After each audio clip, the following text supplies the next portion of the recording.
Hi, my name is Janani Ravi and welcome to this course on implementing Bootstrap methods in R. A little about myself. I have a master's degree in electrical engineering from Stanford and have worked at companies such as Microsoft, Google and Flipkart. At Google, I was one of the first engineers working on real-time collaborative editing in Google Docs, and I hold 4 patents for its underlying technologies.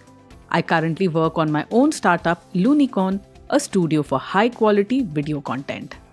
Perhaps the most common type of problem in statistics involves estimating some property of the population and also quantifying how confident we can be in our estimates of that estimate.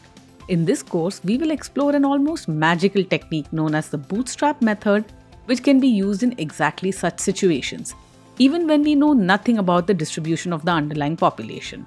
First, you will learn how the Bootstrap method works and how it basically relies on collecting one sample from the population and then resampling from that sample with replacement. Next, you will discover how different variations of the Bootstrap approach mitigate specific problems that can arise when using this technique.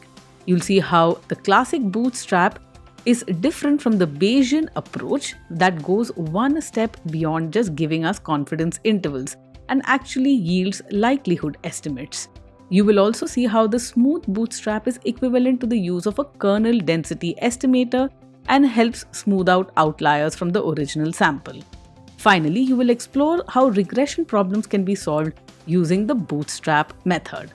When you're finished with this course, you will have the skills and knowledge to identify situations where the Bootstrap method can be used to estimate population parameters along with appropriate confidence intervals.